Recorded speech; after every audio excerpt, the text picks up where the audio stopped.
the family and painting this guy as, they're showing his high school, photo. They're showing, this guy is an upstanding member of the community. And the officers are saying, sorry, Rick, and Rick didn't know him that well. They're just sitting in a courtroom together and says, that's not the guy that we encountered that night. And he goes, as a matter of fact, he goes, one of the officers said, I've been on the job for 26 years. He goes, and that night, he goes, and I've never really been afraid for my life. Like that night, I was afraid for my life because this guy was like possessed. Like I've never seen something like it. And so Rick goes, well, the family and the attorneys are able to present this one image of the guy. And then you guys are using very, as you know, from being on the stand, very clinical, very precise language, using very precise language about what happened that night. And it just wasn't painting a good picture for the officers. And so it was in Rick's like, well, we got to put cameras on tasers. We have to record what's happening in these encounters so that the world can see like officers are not abusing citizens with tasers or doing bad things. That's what started the body camera business right there.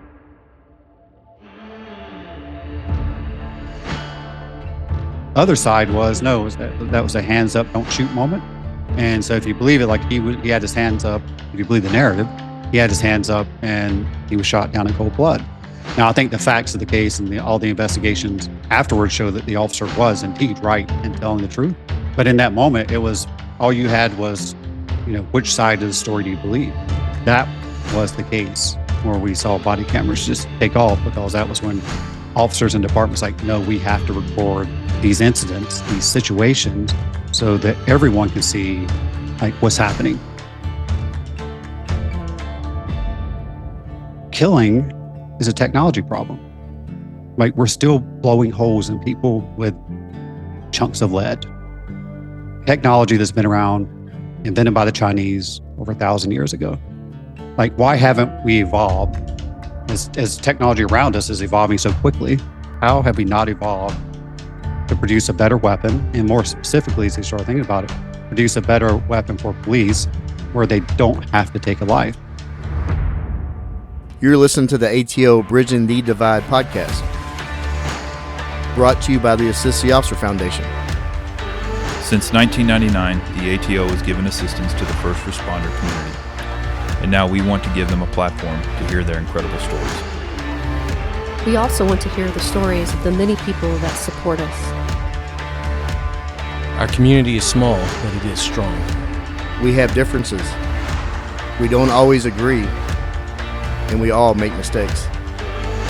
But together we can grow, we can heal. And we can learn from those mistakes. And together we can bridge the divide.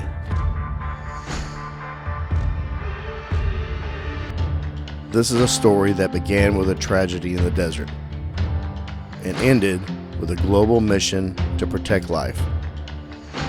Two brothers could not sit by and do nothing after gun violence struck close to home. On a cool Arizona day in 1991, this tragedy struck. Two friends from their high school football team, Todd and Corey, were killed in a road rage incident. The weapon of choice was a gun. In that moment, a future was set. A simple, radical idea was born from grief. What if there is another way? A way to stop a threat without taking a life. Driven by desire to innovate their way out of tragedy. The work was done in a garage, bootstrapping the project with family savings. The financial risk was immense, but the mission was hell-bent on building a less lethal device for conflict resolution by using energy to subdue a violent offender. But like all great minds, this led to looking at the bigger picture, the entire ecosystem of law enforcement and public safety. Today, this brand tackles energy weapons, body cameras, real-time situational awareness, and they are even working to improve the wellness of the first responder community. As the need for public safety increases, and police accountability has never been more important in our society, We, the first responder community, will always look at one brand as a trusted source for answers. We will look at the brand that always will find an answer to make the world safer and better. The brand we trust and turn to is known as Axon. Welcome back for another message from the host. Today we have a real honor of sitting down with a company that I think anybody in law enforcement and the first responder world has heard of. But first, I want to welcome on my co-host, Danny Canetti's here on the mic, and also Kent Wolverton. We have a very special guest, Mike Wagers. He's the Chief Customer Officer and co-host of the Axon Boldly Go podcast. Mike, thank you for being with us. Hey guys, excited to be with you. Yeah, where are you located? Where are you at right now? I'm in Scottsdale, Arizona, which is where our headquarters, our global headquarters, is located. Okay. When did you join Axon? Yeah, I joined Axon in 2017. I mean, the interesting thing was I was hired, and all my paperwork said TASER International. So I was hired by TASER. I show up the first day of orientation, and it was first week in April. And on that Monday, we go get our badges made because we're at our headquarters, and you're doing all the things that you do when you go to an orientation. There's a big class of us. Probably 30 of us, 35 people, but they didn't give us the badges right then. And I didn't think anything of it at the time. And then we go through the rest of the first day in terms of just regular orientation, HR, here are your benefits. The very next day, they instead of starting in the classroom that we had been in, we all go out to our headquarters. We had this big atrium with a screen and everything else, and we have a press conference. And the press conference that Tuesday, Monday was the first day of orientation. The press conference on that Tuesday was we were changing our name from TASER International to Axon. And so after that was over, they came out and gave us our badges, and we were the first group that got Axon badges. So I was hired under TASER back in 2017, but quickly became one of the first employees, at least in terms of getting the badge of Axon. Nice. That's hang on to that first badge. Did you get grandfathered in anything? I actually did. It finally fell apart on me just 2 or 3 months ago. So I did have to go get a new badge because it just kind of fell apart. But I actually still have it. I thought about getting it, put a little nice little frame, but I still have it with me. So I want to go back to when you began. Why did you join Axon? Sure. Yeah. Well, so I back in, it was probably 2011. I was the director of the state provincial division at IECP. So I was at IECP for 4 years as mainly, again, working with state provincial agencies, the 49 state police colonels here in the US, and then several agencies in Canada. And all the colonels this 1 year for their mid-year conference wanted to hear from CEOs. Like they've heard from the DHS secretary, they'd heard from FBI director 1,000 times. They all, been to many of these conferences. And so they said, hey, we want to learn some leadership lessons from the private sector. Go find some CEOs, Mike. I was like, okay. So I didn't know anybody. I saw our Motorola rep, and I was like, hey, can you get your CEO to come talk to these colonels? And he got it lined up. And then at the time, this was back when it was TASER, and again, semi early days, I knew one guy, one rep who used to come to these IECP meetings. His name was Brian Black. I'm like, Brian, I don't even know who your CEO is, but like, can he come to this conference and talk to all these colonels? And he gets them lined up. Now, again, these are state police colonels, and this is also 2011. So, kind of back in the day, they wear suits. There's a very structured agenda.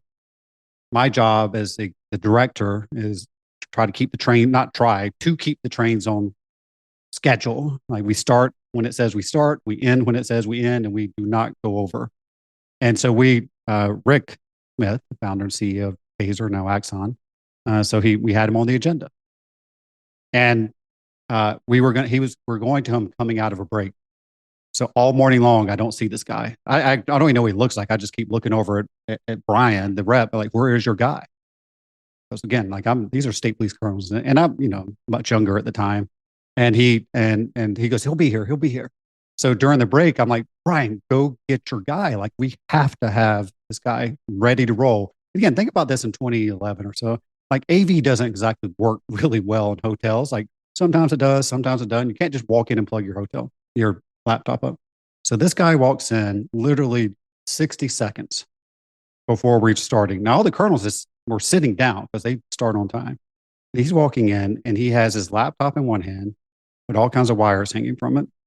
He has an Axon, or at the time TASER, a flex camera on his shoulder, one of the prototypes, and he is wearing a pair of Google glasses. I don't know if you remember Google glasses, like all the nerds had them. They thought it was going to be the thing. And I'm just looking at this guy going, and he's walking, up to the front. I'm like, this is going to be an utter disaster. And like these colonels are going to be so pissed at me. He walks up there, plugs in, and it magically works, and delivers to this day a presentation that many of the people in that room still remember about the future of technology and the future of public safety technology. And I just remember sitting there at that time. I was like, I want to go work for that guy, and I want to be a part of that. So that's how it started. I did some other things between IACP and getting to Axon, but it was that moment watching that presentation going, that's what I want to be a part of.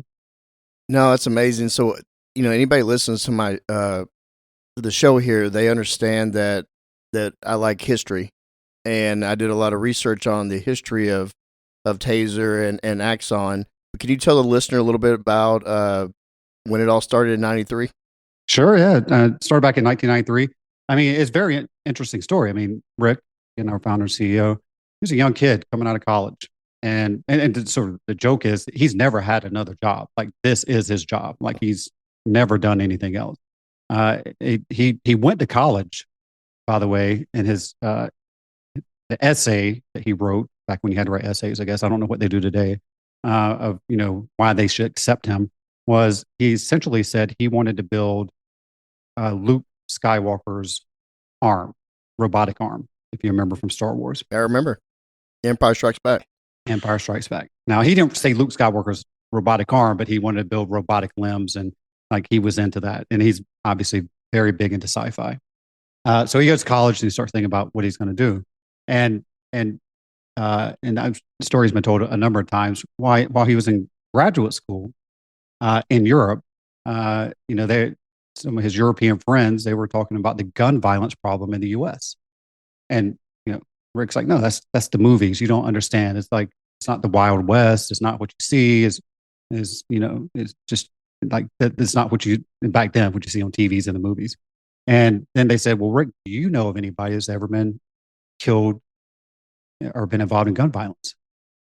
And he thought about it for a second, and he had like two guys that he knew in high school that played on the football team. They got involved in essentially a road rage incident here in Scottsdale, Arizona, a golf community, a resort town. They cut somebody off, or I don't remember the story. They get out of the car. The guy has a gun in his glove box. A businessman, like pulls the gun. These guys are, kind of big football players. Escalates. The guy shoots both of them. So those two guys are dead, and this guy is spending his life in prison. It was that conversation that started thinking about that. And Rick's like, whoa, I do know, like, I do know people that have been affected by gun violence. And that got him thinking about the problem of gun violence, and more specifically, the problem of killing. And again, think like, just like if you want to go build Luke Skywalker's robotic arm, I mean, Rick is big into sci-fi. And what he sort of started thinking about was like, killing is a technology problem. Not sure everything that goes around it, the people and the motives and intent and the emotion, but at the heart of it, and the way he started thinking about it was like, we're still, and at the time in the late 80s, early 90s, as he's thinking about this, like we're still blowing holes in people with chunks of lead. Technology that's been around, invented by the Chinese over 1,000 years ago. Like, why haven't we evolved as technology around us is evolving so quickly, and internet's exploding, everything's going on? How have we not evolved to produce a better weapon, and more specifically, as they started thinking about it, produce a better weapon for police where they don't have to take a life. Or what if you could give them, Captain Kirk's phaser from Star Trek? He would never blow a hole in Klingons, right? Like Right. and as you started talking about it, and like as as a police officer, you use lethal force. Why? Because it's effective. Like that is what if you have to stop a threat, like that is the only thing that we've given you today that you feel confident can stop a lethal threat. You have to use lethal violence as well. We're not criticizing that. Like we just have not. No one's provided the field technology where you could use something else to stop that lethal threat. So that's how he got started in the mentality around sort of started researching taser weapons and what was out there at the time. What could you do, and how can you sort of maybe start tackling this problem for the good of society? Yeah, and I read that also there was a NASA scientist that had already working on energy gun. Yeah, no, it's right. It was the first taser. Like Mhm. taser existed before Rick got involved. He started looking up like what's out there, like what are people doing, what could he get involved in, and sort of maybe help solve this problem. And he finds out this guy Jack Cover, who is a beautiful story because the guy worked on the Apollo missions for NASA. He was a rocket scientist, quite literally. So he was involved in the first, and what we think of as sort of that moonshot mission to send man to the moon. And it turns out he lived here in Arizona, which is where Rick lived at the time. So Rick goes, and this is back in the day, and not sure the demographic of your listeners, but some of them will certainly know this. You and I would know this, but many young officers will not. Like he calls 411 on the telephone, and someone picks it. He asks for Jack Cover's address, and back then they gave it to you, our phone number, and then he gets the address. And they gave it to him. Like he tells that story today, and like I just watched, especially some of our younger employees, I had no idea what 411 is before the internet, where you could just look everything up. He goes, knocks on his door, and so there's this. I think Jack at the time was 73 years old, and Rick was 23 years old. So here's this young, bright-eyed, bushy-tailed kid ready to go change the world. And then here's this grizzly 73-year-old scientist that's done just some incredible things and had invented the first taser device, but it wasn't working. He was frustrated. He tried and he tried and he tried, and they got together. And that's where sort of taser took off from there. Was handed off tech, and also I would imagine Rick probably gravitated even more knowing it was actually somebody from NASA. Being into science fiction, it seems like a lot of stars aligned. No, yeah, it's an incredible story, and just the imagery of picturing this this kid knocking on this guy's door, and then you always hear about startups. Working out of a garage, Steve Jobs and all the sort of the famous companies, they literally worked out of a garage in Tucson, Arizona, to start improving on some of the original designs that Jack had. And there's this, again, I'm just picturing this image of this sort of, 73-year-old scientist who have been involved in NASA and the Apollo mission. And here's this guy straight out of college, one, we should do this, we should do that. And, tinkering with the device in a garage here in Arizona. We were talking a little bit before we started this whole deal about how the word taser is actually an acronym. Yeah. Could you explain the acronym? Yeah. Well, it's even better part of the story. It's a great part of the sort of the origin story. Like everyone doesn't realize, and that's one reason we capitalize taser in all our writings for a variety of reasons too. But it is an acronym,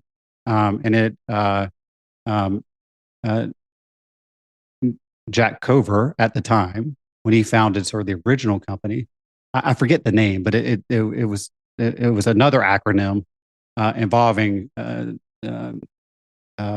it just, you couldn't say it. It didn't make sense.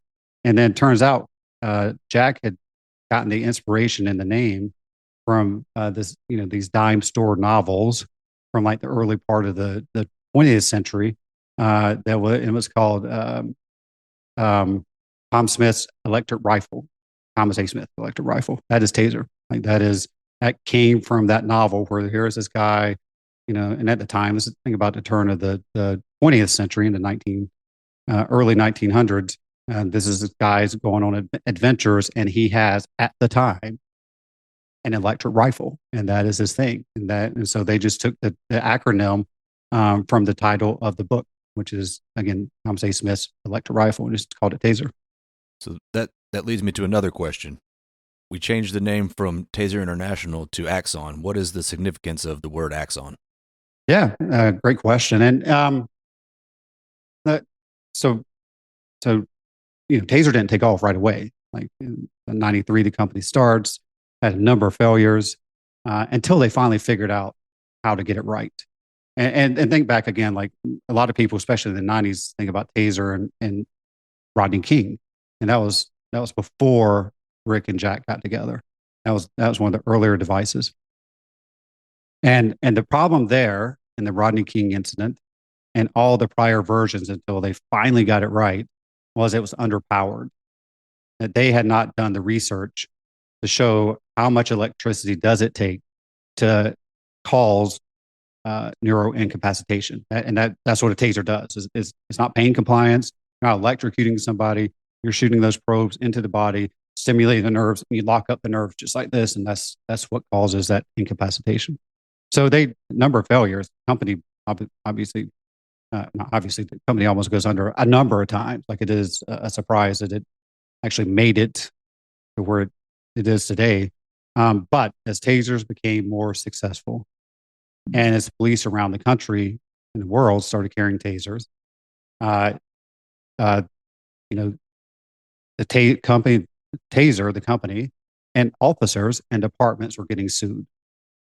And they were getting sued saying officers are abusing this weapon. Like they are being abusive. They are torturing people. And Rick at the time and others, like they knew that's not true. Just like you guys know that's not true. Like that can't be the case, that there are all these bad officers out there doing these bad things.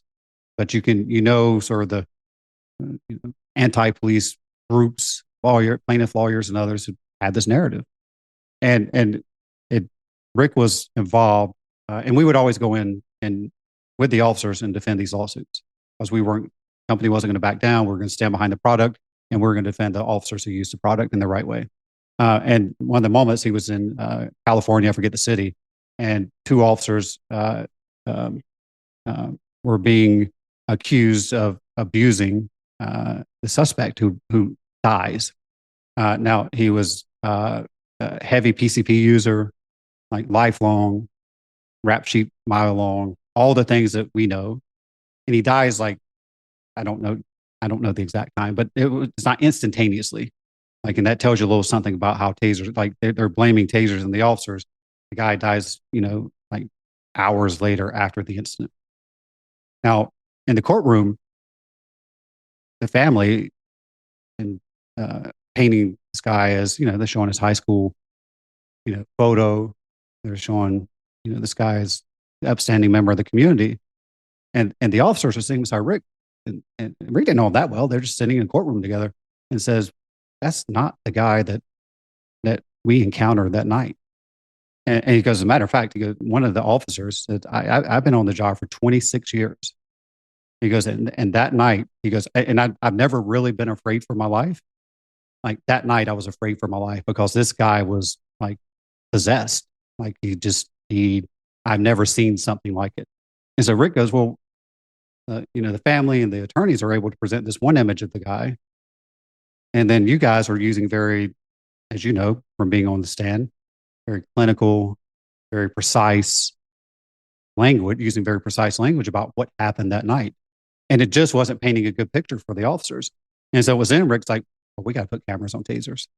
We have to record what's happening in these encounters so that the world can see like officers are not abusing citizens with tasers or doing bad things. That's what started the body camera business right there. Like we started body cameras.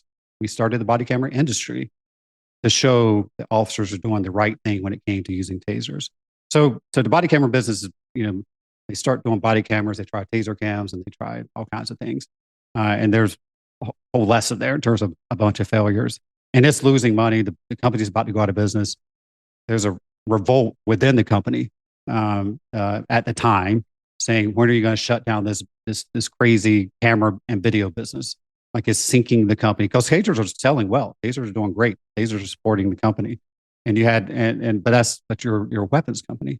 And Rick had a moment, goes to a company meeting, and he puts up an image of Cortez, essentially like history, and burning the ships.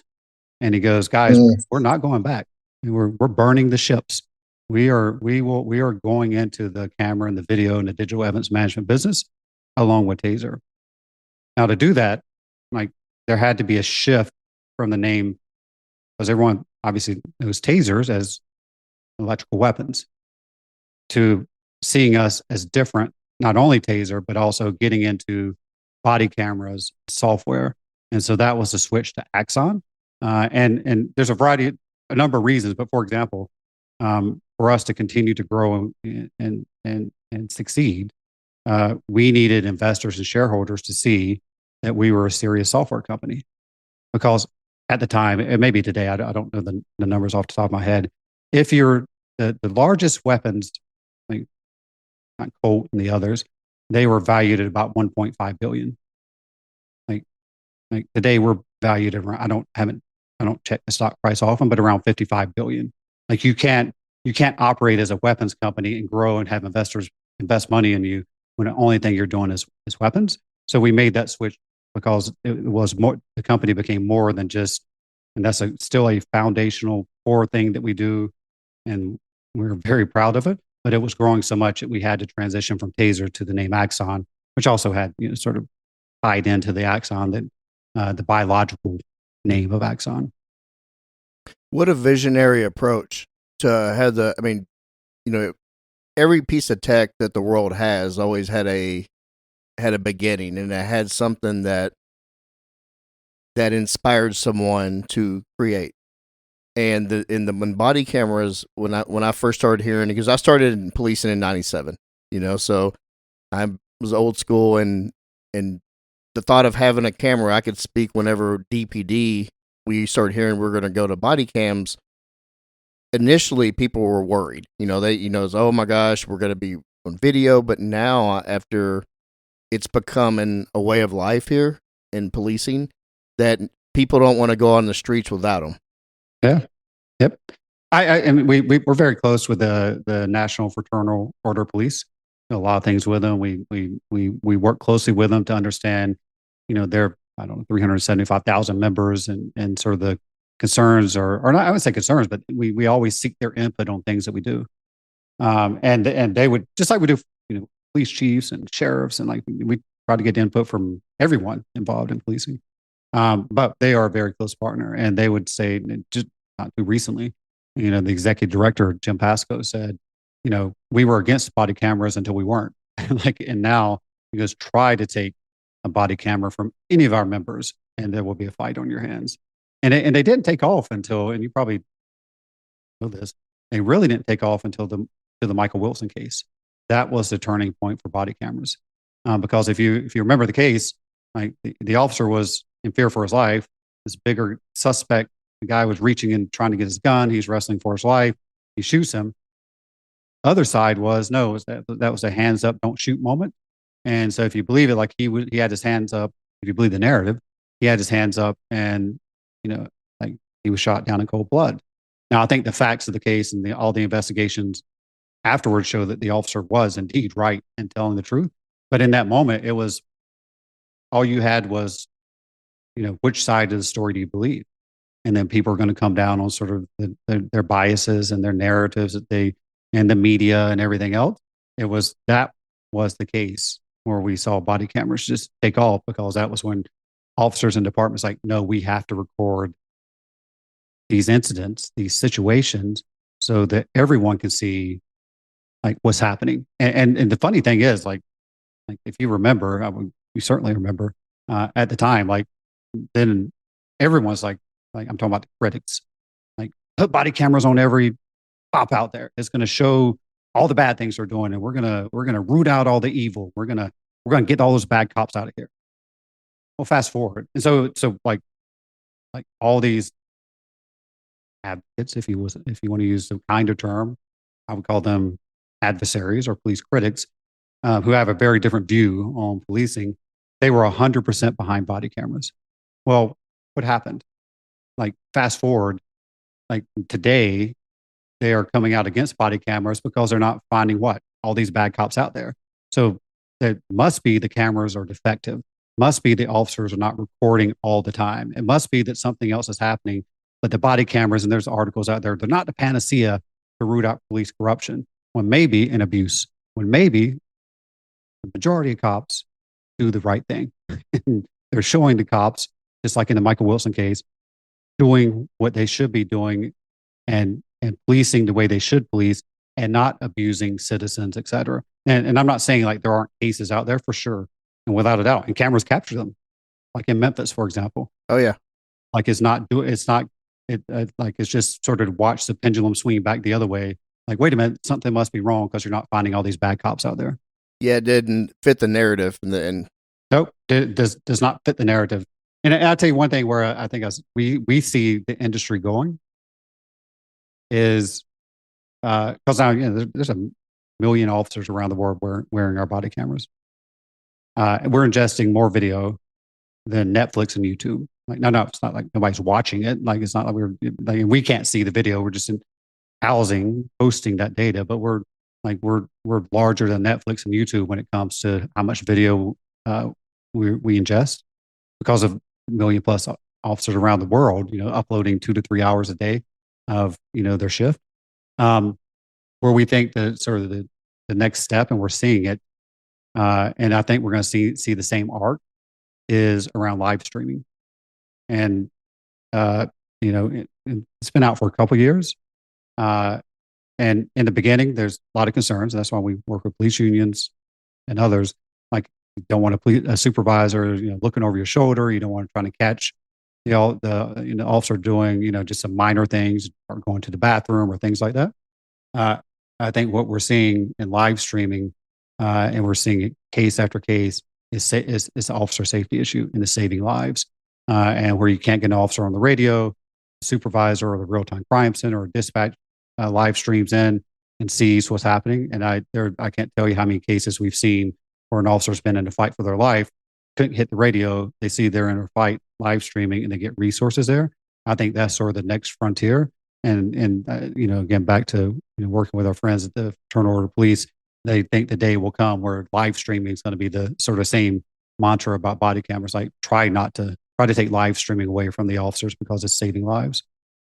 Yeah, and as the real time situational awareness, the streaming that is the future, I believe, and it's not just the initial interaction with officers and the citizens out in the street, but also from a evidentiary standpoint, by detectives can go back and review body cams and pick up evidence to further investigate and further an investigation and solve cases.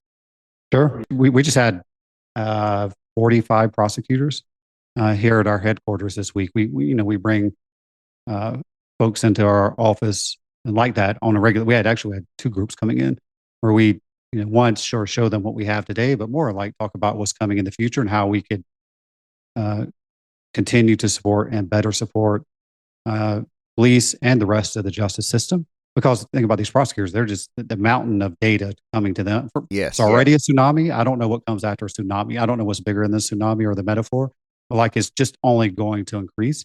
But so we try to build tools for investigators and then prosecutors about how not just to manage all this data, which is just a monumental task. Like a human no longer can do this anymore because of the mountain of digital evidence.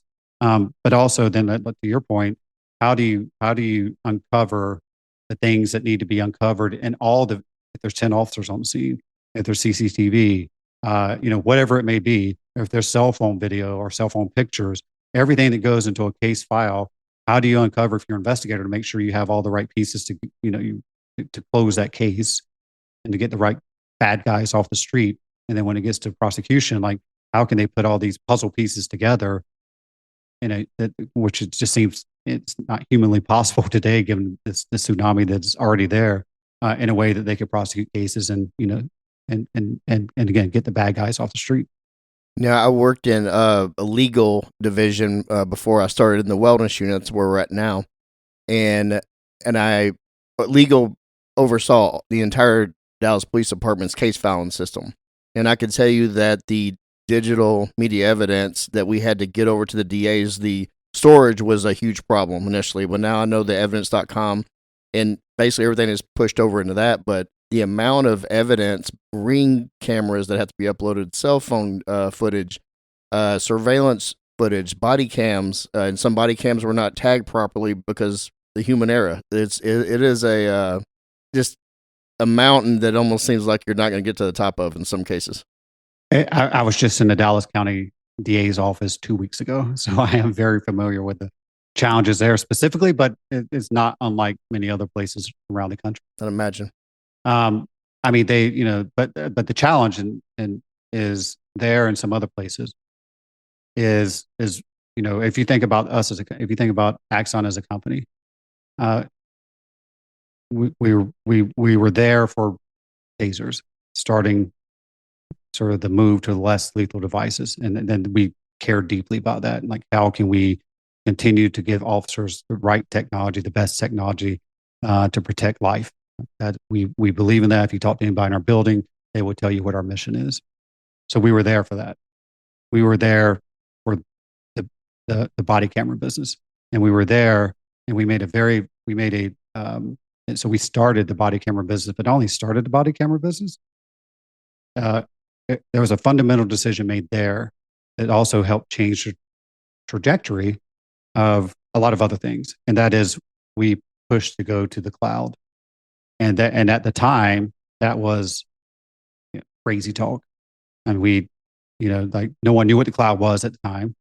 Like, or many people, I should say, no one, but especially in this industry, like you're used to like collecting evidence, guns and drugs, putting in it where like a physical, room, lock it under lock and key. Like that's the way you think about evidence at the time. But as we were starting on the body camera business, trying to figure this out, a couple things. One, we knew from TASER business, like every TASER device going back to the beginning has a log on it, so that you can tell a variety of different things about its use in terms of its charge, when it's charged, all that stuff, which is very important in terms if there's if a TASER device is deployed, or if there's some sort of critical incident, you can go back and get the log, you can put the pieces together along with other evidence. We used to mail out, I don't know if you remember the AOL days. We used to mail out a CD with every TASER to every department. And we'd say, hey, these TASER devices have these really important logs. Like, you will need this if something happens. Here's the CD, load it on your computer. If there's an incident, you plug the TASER device into the computer, it downloads the logs, and you can see it on the software. No one used this. No one would do that, or very few would do that. And it's because, like, a couple of reasons. Like think about a big department like Dallas. Like, you have IT staff. Like, we're not loading somebody else's software on some computer, or we're not going to let somebody do that. And then think about smaller departments who don't have IT staff. They're like, might be a sergeant doing it, or I'm not doing that. We would literally have departments FedEx the TASER device itself back to Arizona for us to download it, print out the logs, to then ship everything back to them, or fax it probably back in the day. So we knew that it was hard to get IT departments and departments to, sort of, how do you manage that data? And we were just asking them to help manage the TASER log data, which is not a lot of data. So the decision made on body cameras was thinking about what was happening with Apple and iTunes at the time. Like, and they were the ones who figured out a way in a consumer friendly manner have all this music in the cloud, and all you had was a digital player, and this is before the iPhone, right before the iPhone, and you didn't have to think about how all those songs were managed. You didn't have to think about uploading all your vast music collection to your hard drive so you can listen to it or download it to an MP3 player at the time. Like they figured out that model, and we simply copied that model and said, if we're going to have all of this video data coming, departments cannot manage that on their own. It is impossible. And so we never went on prem from the beginning, meaning on premises. We never we just knew that after sort of looking at this will be the wrong decision. And so everyone gives us credit for body cameras. There's really body cameras and cloud software at the same time that changed sort of a lot of things that came after that. No, it's incredible of the evolution and seeing this start from 93 up to 2025. And we're going to get into some of what's on the horizon, but I do want to touch on the transparency and accountability. I mean, you are on a show called Bridging the Divide between the law enforcement community and the communities they serve. And I think that's the body cam and also the preservation of the evidence or the encounters is a big part of having better relations with the community. Mm-hmm. Yeah, and I a couple of things there that we're very proud of. We established an AI ethics board back in 20. We sort of designing it in 17, really 2018, and they were helping us think through. Obviously, we had acquired 2 AI companies at the time. Again, think about this. This is like early days. And they were like, "Why'd you acquire those 2 AI companies?" You couldn't, and we did it for like redaction and a few other things, plus to get the talent. But that was obviously too an early move that didn't seem like the right move. Like no one understood at the time. But we also knew we had to have outsiders. Let's just call them perhaps those who don't always agree with our police customers. Provide us some unvarnished views on things that we build. Now, that board ultimately blew up when we announced that we're going to do a TASER drone. Challenge with that board was we had put a bunch of academics on there, professors and others who weren't fundamentally grounded in communities, and especially Black and brown communities, where there may be over policing or under policing. And so and they also misjudged the TASER drone thing. So, and we can come back to that. But we quickly reformed the board because we knew the mistake we made, and we called our Ethics and Equity Advisory Committee, and it is made up primarily of Black and brown voices from communities affected by crime and violence. And we've designed this board to operate within our product team. So our product managers, and again, I told you before, we seek feedback from everybody, from turn order police to officers on the street to supervisors to administrators, all the way up to leadership. So we're constantly seeking that feedback. And like I told you, we had these prosecutors in this week at our headquarters. We also had 42 police chiefs or police leaders in headquarters this week too. Now, their job is our product manager. So if you're a product manager, your job is to help see a feature or a product from beginning to end. And so our product managers come and present to this committee, and they seek feedback about, well, how would this and they provide some really important feedback on how we should think about our products. Doesn't mean we always take their views, but we run it through that lens that helps us better understand, and that we can build products that serve police and the communities that police serve. And I'll give you a couple examples. Transparency is one. I'll mention that in a second in terms of how we think about helping make a lot of our tools transparent to the communities that you guys serve. But the other is on AI. We rolled out something we call Draft One, which writes the first draft of a police report. And it takes the body camera data, excuse me, it takes the body camera audio, not the video, just the audio, sends it to the cloud.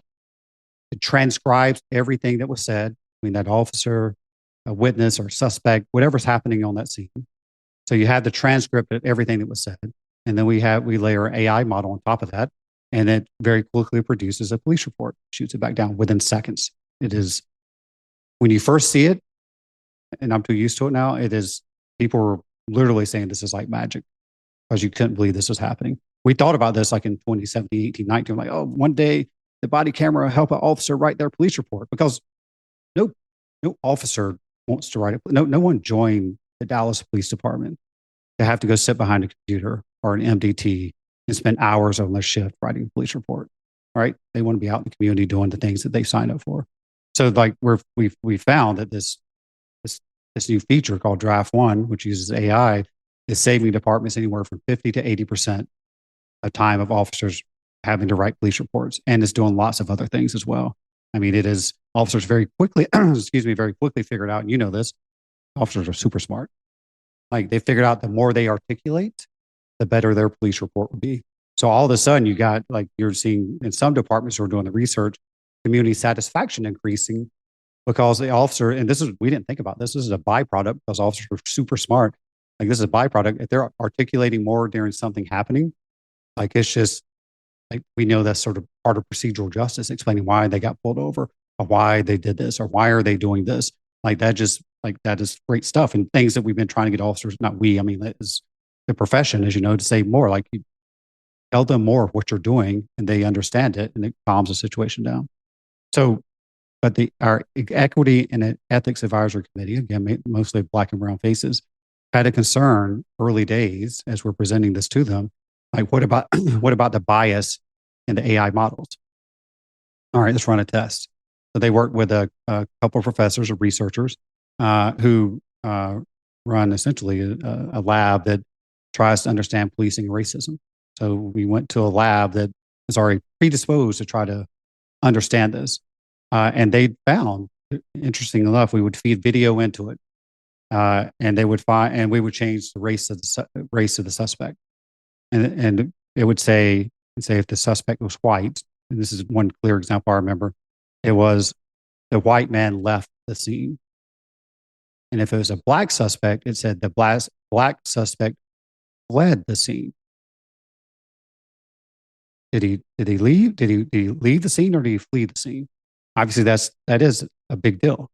Seems subtle, but a big deal. But understanding that, which will only surface because we're having these conversations with community members who think about these things, we were able to tune down the AI model. We could do these things, and we tuned it down to such a level where the model only, it's not a technical term, gives you the most vanilla language. It takes out the adverbs and adjectives. It uses just the most generic language, and then the officer can go back in and tune it up. Like, if it says it walked away but he ran, then the officer is reading the report. He just changes walk to run.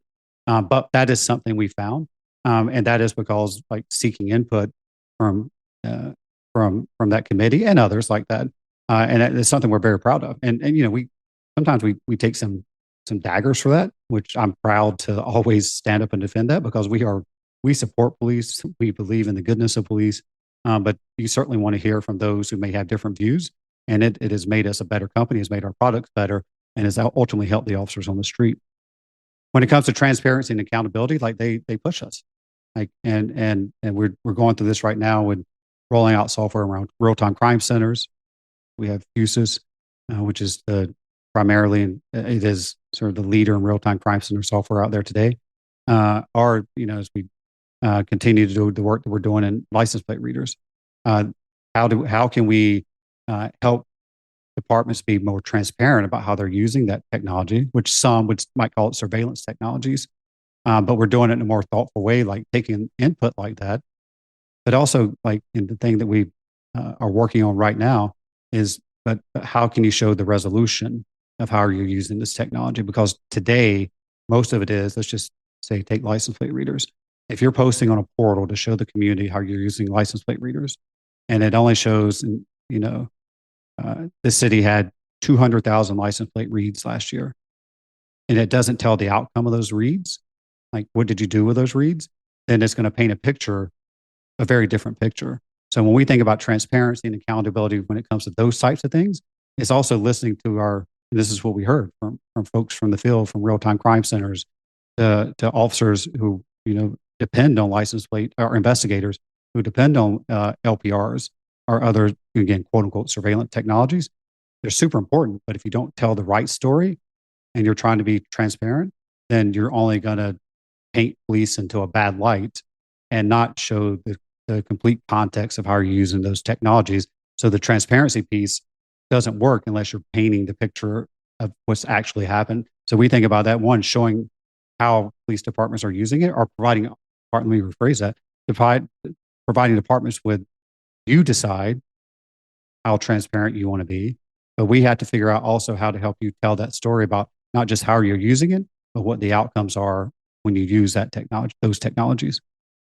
Well, I'm glad that we talked about the collaborating with all the voices, because we whatever role we play in the community, we are all still one ecosystem.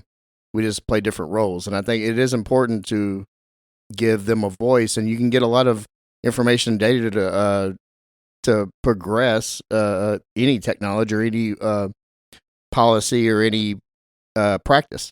Mm-hmm. For sure, without a doubt. That's I was at a meeting not too long ago, a few months ago, and just taking questions from the audience, and one officer stood up and really just gave it to me about this board, this ethics and equity advisory committee. Because the name in today's world, even using the word equity, sort of has become sort of the anti-woke culture and everything else, which we don't get involved in politics, but he was giving it to me like, how dare you, seek those voices out and then listen to those voices and have that, impact what you're giving us. And first of all, I love the spirited conversation and the spirited debate. I think is only good for the profession, as it only makes us better as a company. I love that. Others in the audience were quite shocked, but I'm like, this is great. We want to have this conversation, and the conversation is just like and I kept just going back at him and saying, look, we understand who our customer base is. We understand what you do, what those officers on the street do at midnight or 2 a.m. or 3 a.m., what those supervisors are encountering, what those investigators are doing, what they have to do to bring justice to families. We talk to police all day long. I mean, that is literally my job. And we have teams that do it. And we have this, what we call a customer first attitude. We're always thinking about, how do we put you first, not anything else, in the things that we do. But that does mean listening to other voices that may have concerns, to head off things that may jam up a police department when it comes to technology, because it's a serious business. I mean, you have the right. Police in the U.S. have the constitutional right to take away someone's life or liberty. And no one else can do that. You can't use the U.S. military here and domestically. Now, we'll get today's argument, what's happening in the country, but you get law enforcement is the only one that can do that. The U.S. Police Department, that is, and we're designing technology where there's less lethal devices, like our TASER devices, body cameras, software, LPRs, what partnership with Ring, where you're ingesting all this other data. Then we have to take that, and everybody in this industry has to take that, and understand that, and then build products that, one, help you do your job better, but also understand where things could go off the rails and try to prevent that from happening. One, to protect officers and protect communities.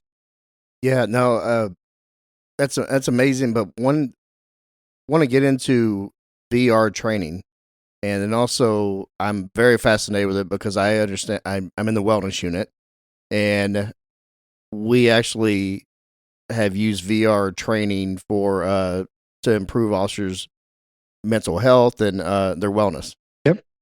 Yeah, VR training is the future without a doubt. It's sort of full stop, and across the board. And we're probably in our second or third generation of VR training. And for those who sort of bought the first or second generation. We thank you for your partnership. And it was a rough start. But like, let me just pause here. Like the reason we make these bets and we think just like on that AI could write the first draft of police report from the body camera is because, and across the company, we think and because we still have our founder and CEO, Rick. He's been with us from the beginning. Like, and he is just back to my conversation, back to how I ultimately ended up coming to TASER than Axon. Like just as how he thinks about the evolving nature of technology and public safety technology. Like we talk about this all the time. Like the exponential growth of technology and this sort of law of accelerating returns. Like technology is not evolving on a linear pattern, 1+1=2. Like it's evolving on an exponential pattern. So whether it's AI when we started in 2017 or whether it's VR, we knew that where we started is not where it's going to be next year or the year after or the year after that. So we get in early for something that we believe in. VR is one of those things. So the first couple of generations, kind of janky. But now it is starting to smooth out because AI is enabling just incredible virtual reality training. Now we do a lot of it for TASER training. That is the future of TASER. Because today you've been through this, you might train on the TASER device once a year, and you might fire a few darts. Darts are expensive. Like we can't help that the way they're built, and so like it is expensive. And also, you probably just fire it at a static target.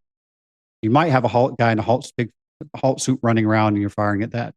But still, you do not fire a TASER device like you fire your handgun. You don't go to the range, and you don't. So you will never be as proficient at a TASER device as you are at a handgun, but just because of the practice that you get.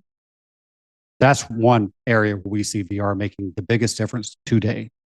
And we've actually designed VR training that we call the TASER range, where you put on the VR headset and you are in a virtual reality range, getting repetitions on that TASER device. Now, there's other scenarios that we do in terms of situations that officers may get themselves in, but right now, de-escalation. But the VR training alone, Rick said he learned more in 5 minutes in that VR range shooting a TASER device than he did in 30 years of shooting an actual TASER. And that is starting to make a fundamental difference and getting us to a point where we're seeing the effectiveness of departments using TASERs and TASER 10 especially up in the 90% range. And there's a number of reasons, but VR is part of it. One quick example, and I'm going to come to the wellness because I'm passionate about this, and I do believe you're right. Like VR is I think that's where we make the difference. Finally start making a real difference in officer safety and wellness or officer wellness. We had an officer in Lincoln, Nebraska, who they had our new TASER 10 devices. TASER 10, fundamental shift in all prior TASER devices. And again, this is why I love this company. We had TASER 7 at the time. We could have made a TASER 8 that was just slightly better than TASER 7 and sold a bunch of them. And then we could have made a TASER 9 that was slightly better than TASER 8 and continued to sell TASER devices across the country and the world. What Rick challenged the team to do is, and this is where we came up with our own moonshot idea, and it gets back to the founding of the company and sort of the origins of this. We have to do a better job at providing officers with a better TASER device that they have confidence to use, so they don't have to use lethal force. And we know in about 41% of all fatal officer-involved shootings, that involves a threat, a suspect, person who has a knife or edged weapon. So that's sort of become an anchoring point. Like, how can we give officers a better device there? And there's other scenarios for sure that we could start helping officers in departments and communities, improve upon. Like, this, you could be doing the best things in the community. You can have the best community policing programs, partnerships, doing all the right things. If you have a bad fatal officer-involved shooting, like that just destroys that trust that's been building up for a long time. And not only that, destroys the officer, that life of that officer, his family, everything else. So anyway, we put a lot of TASER 10 is a 10-shot device, and is again, fundamentally different. One trigger pull per dart. So you're no longer trying to do trigonometry to get 2 darts on the target with one trigger pull. Now it's just Right. like your weapon, bam, bam. So this officer in Lincoln, Nebraska, just gets her TASER 10. And that morning, which we didn't know at the time, that morning she goes through the VR training on TASER 10, which again is a virtual range where you're shooting at in VR. You're shooting a suspect running, walking, hiding under a thing. You're shooting at someone because the TASER 10's effectiveness range is up to 45 feet, which is an incredibly long distance away, or point blank. So she just put the VR headset on that morning, goes out on patrol. They get a call for a suspect who's having in a mental health crisis. Get him all the time, right? Guy's got a knife, and they're talking. They're trying to de-escalate. The situation is playing out over time. Like this is not like a bam bam, and he's far off, and they're talking. He keeps walking back and forth. She's got 2 cover officers. At one point in the conversation, that's it. He starts charging, running at a full sprint with the knife at her. And again, she's got 2 cover officers there because these things have been unfolding. She has her TASER 10 out. She takes the shot at 32 feet. And the suspect goes down. They get him under control. They get him to psychiatric treatment. Now, you and I know, and everybody in that room knows, if she didn't have the confidence to use that TASER weapon in that situation, and we hadn't provided the technology that allowed her to use it at such a distance, because before the sort of the Goldilocks zone was like 6 to 12 feet. And you know, by 6 to 12 feet, like that's too close to have somebody running at you with a knife. Yes. But she took that shot at 32 feet. He goes down to get him under control, get help, resolve that situation. If she had not had the confidence to do that, going through that VR training that morning, we all know that would have been a fatal officer shooting. They would have had taken that guy's life. So we like that things that we hear that that's just one example. We hear it over and over again. That's why we believe VR is the future of training, and we are heavily invested in thinking about how we do VR training, just not on TASER devices, but all the way up, as you mentioned, to mental health.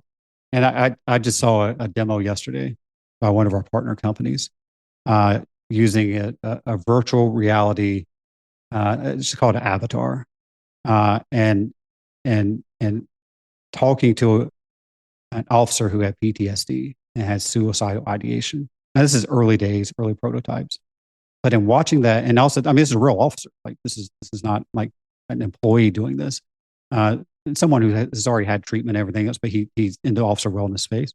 Like watching that demo and the virtual reality component of it, and you can see it going to augmented reality soon. Without a doubt, at that moment, I'm like, this will be the future of trying to, really make a dent and really make significant strides in helping officers out who they have PTSD and everything else that goes on because of what you do on the job. So yeah, we see that as the future. And I personally have seen things. I'm like, in a year or two, like we'll be treating officers differently or trying to help them seek treatment differently than we are today because of VR or AR, which is augmented reality. No, I'm excited to see where that goes, especially being in the role that I'm in now, because I see the benefit. I've already seen the benefit from VR in this unit. So, and I would say in the one, you know it better than I do. But I've seen the research. I mean, the good news is, like today, and there's research that came out probably 4 or 5 months ago. Like the number of officer wellness programs has exploded across the country, which is great. Like recognizing that there's a problem, recognizing that we need to provide resources to officers finally, who see things that I don't, you have, that most people would never see, and not understanding how traumatic it is, the number of things that they see over the course of a career. So finally, there and then I forget the exact number, but the number of programs that departments have today, like it's not just one; they could have up to 3. And I think the challenge, and you know this better than I do, and maybe this is where VR comes into it. There's still the stigma around seeking or asking for help, and you again, more of a question for you. Like I'm hoping VR, AR is sort of that more personalized thing where you're actually, talking essentially to a robot, but a very realistic robot might finally break that barrier in terms of the stigma that talking to a real human does. I don't know, but I think there's something there, and I think there's going to be research around that shows like this is a more effective way to seek treatment. No, I believe it is the future, like you said. But also, speaking of future, you have a lot of emerging tech, and I was looking at my notes. You have DFR at scale and the AI co-pilots. Can you kind of get into some of that? That's going to be the future of Axon, and you're going to be looked at as a standard to developing these. Sure, I'd say we talked about TASER, how we started the TASER company. The transition to body cameras and software, cloud software.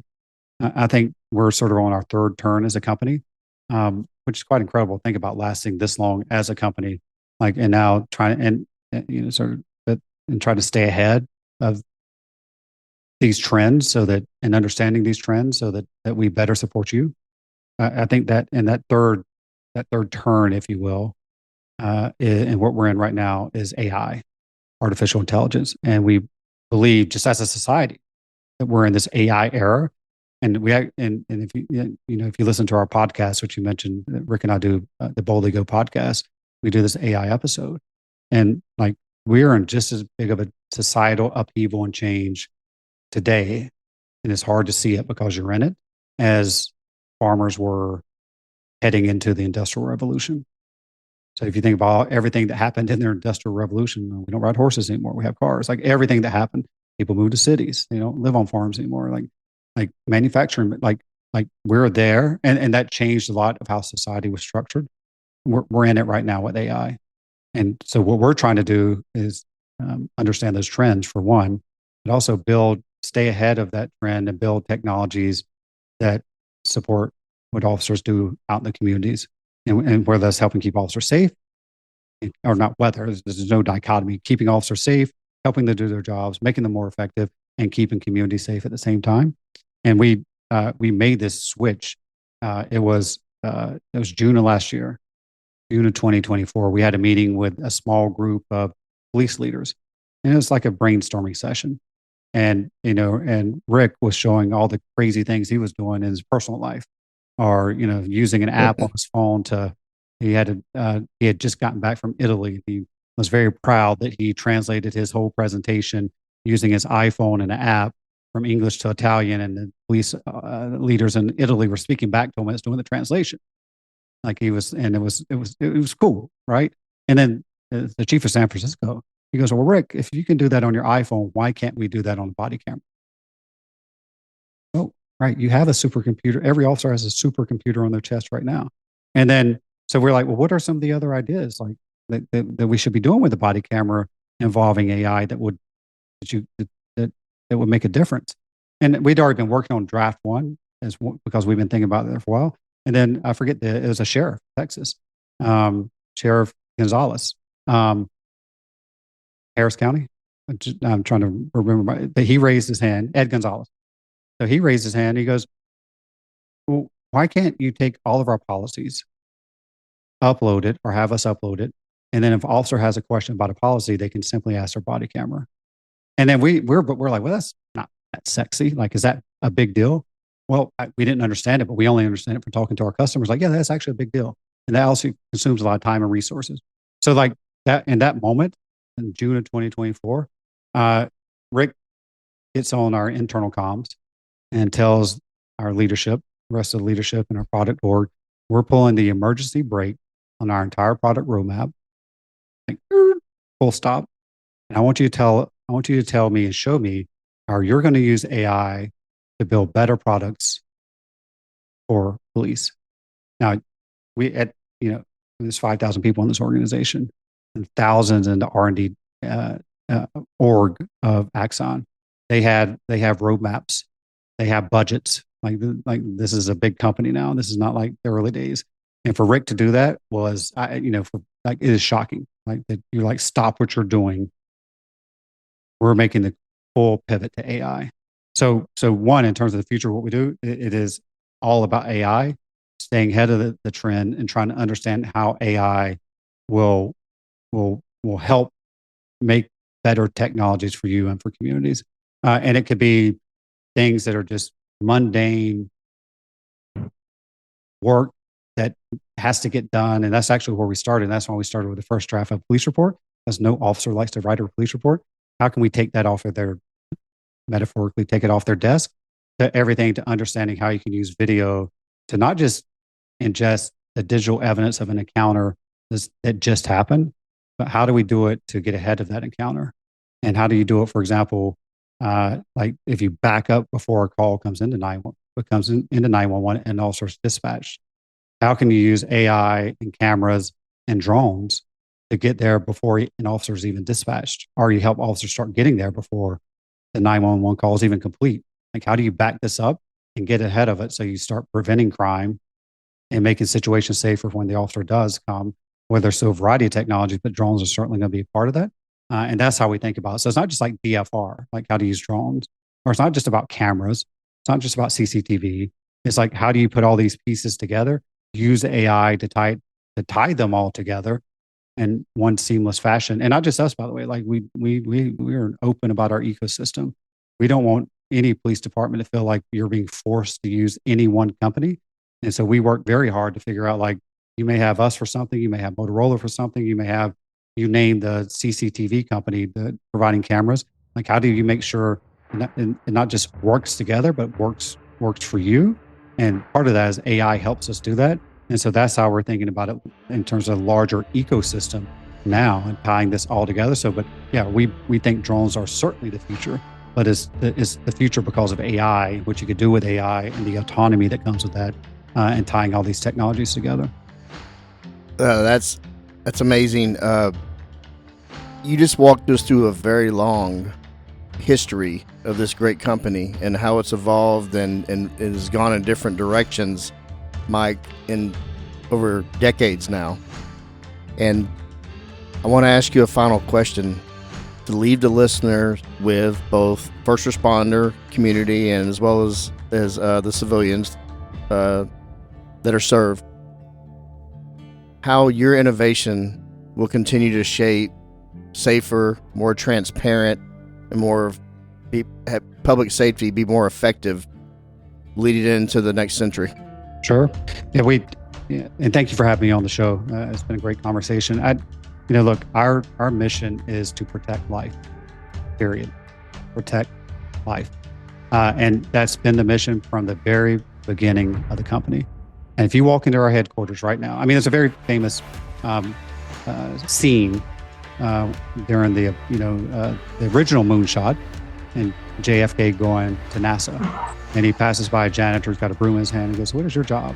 And the janitor tells President Kennedy, "Well, sir, my job is to put a man on the moon." If you walk into our headquarters, or we have offices throughout the country now in Boston and Seattle and Atlanta and elsewhere. You walk into any office and say, "What is your job?"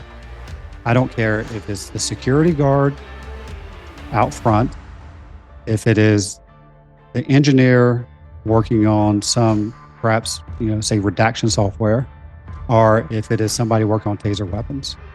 They will tell you that their job and the job of Axon is to protect life. And that's what we'll always do and continue to do so that we can support police across the country and across the world.